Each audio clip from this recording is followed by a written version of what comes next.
But सब कुछ बेचारे ऐसे भी होते हैं जिन्हें करप्शन का ढंग ही नहीं आता, उन्हें रिश्वत लेनी या देनी ही नहीं आती। ऐसे लोगों के लिए हम एक ट्रेनिंग इंस्टीट्यूट खोलेंगे, नेशनल इंस्टीट्यूट ऑफ करप्शन। सारे देश में इसकी ब्रांचेस होंगी, वहाँ टीचर पढ़ाया करेंगे।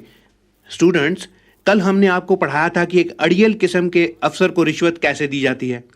आज हम आपको हवाला के बारे में समझाएंगे, लेकिन इससे पहले आप एक सवाल लिखिए।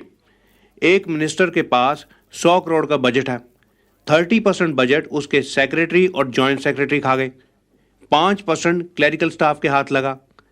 आपने ये कैलकुलेट करना है कि मिनिस्टर साहब को स्विस बैंक में जमा करवाने के लिए कितने डॉलर बचते हैं, जबकि डॉलर का रेट 35 रुपए दिया गया है। लेकिन फिर भी कुछ ना कुछ ऐसे नालायक स्टूडेंट्स तो होंगे ना जिन्हें करप्शन की समझ ही ना आए। ऐसे ईमानदार लोग कहाँ जाएंगे? सोसाइटी में उनकी जगह कहाँ होगी? चिड़ियाघर में जी, जू में। लोग छुट्टी वाले दिन स्पेशली अपने बच्चों को चिड़ियाघर दिखाने ले जाया करेंगे।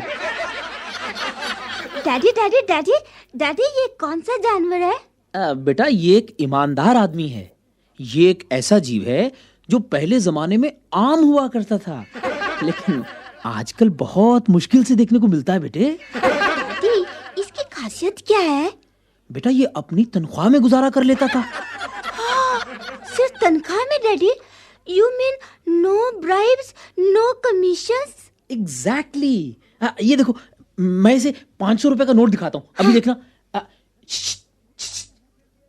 देखा तुमने, ये कैसे मुंह फेर लिया इसने। ए भाई साहब, क्या कर रहे हो? जानवरों को तंग कर रहे हो? अरे नहीं भाई, बच्चों को ईमानदार आदमी दिखा रहा हूँ, देखने दो। आपको पता है जानवरों को तंग करने पर आपको 500 रुपए जुर्माना हो सकता है। निकालो 500 रुपए। अरे छोड़ो यार, ये रखो 50 रुपए, जुर्माना हो सकता है। ठीक है ठीक है ठीक है, दिखाओ बच्चों को जू। भट्टी साहब, कोई जमाना था लोग अपने अपने बच्चों को सच बोलने और ईमानदार बनने की शिक्षा देते थे। अब ये गलती बिल्कुल नहीं करनी चाहिए, बल्कि पोलियो और स्मॉल पॉक्स इंजेक्शंस के साथ साथ बच्चों को करप्शन के टीके भी लगवा देने चाहिए। क्या आपका बच्चा 6 महीने का हो गया है? आप उसे करप्शन का इंजेक्शन लगवाना मत भूलिए। अगर बड़ा होकर वो ईमानदारी के रास्ते पर चल पड़ा तो उसे 2 वक्त की रोटी कमाना भी मुश्किल हो जाएगा। याद रखिए, ईमानदारी एक मानसिक रोग है। ईमानदार आदमी कभी भी पागल हो सकता है। करप्शन का इंजेक्शन आप किसी भी पॉलिटिकल पार्टी के ऑफिस से लगवा सकते हैं। बट सर, किसी भी आदमी का कैरेक्टर उसके पालन पोषण पर बहुत ही डिपेंड करता है। बिल्कुल जी। जैसे पुराने जमाने में हम सुनते थे कि फलां लीडर की माताजी ने महापुरुषों की कहानियां सुना सुनाकर उसमें देशभक्ति की भावना कूट कूट के भर दी। आज भी माँ का या नानी का यही फर्ज है कि वो सोने से पहले अपने बच्चों को महान करप्ट लीडरों की कहानियां सुनाए। माँ, मुझे भी कोई अच्छी सी कहानी सुनाओ ना। बेटा, आज मैं तुझे तेरे नाना जी के बारे में बताती हूँ। वो एक पुलिस अफसर थे और अपने असूलों के बड़े पक्के थे। रिश्वत के मामले में तो वो किसी से कोई भेदभाव नहीं रखते थे। एक बार तो उन्होंने अपने बेटे यानी कि तुम्हारे मामा जी से भी किसी काम के 100 रुपए पकड़ लिए थे। मैं भी अपने नाना की तरह बनूंगा। अब सो जा। कल रात को मैं बताऊंगी कि वो 1960 में किस तरह पैसे खिलाकर इनकम टैक्स की रेट से बच निकले थे।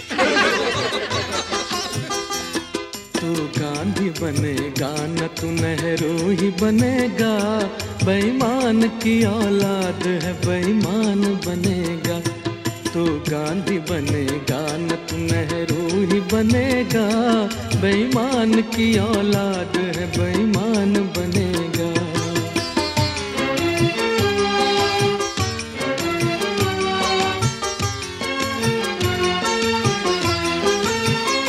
शराफत जो सिखाए वो धर्म तेरा नहीं है, बेईमानी मिटाए वो कदम तेरा नहीं है।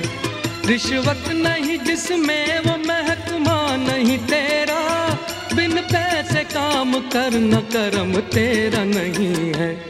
तू बेच के इस मुल्क को धनवान बनेगा, बेईमान की औलाद है बेईमान बनेगा। तू गांधी बनेगा न तू नेहरू ही बनेगा, बेईमान की औलाद है बेईमान बनेगा। For more entertainment, log on and subscribe to www.youtube.com/Venus.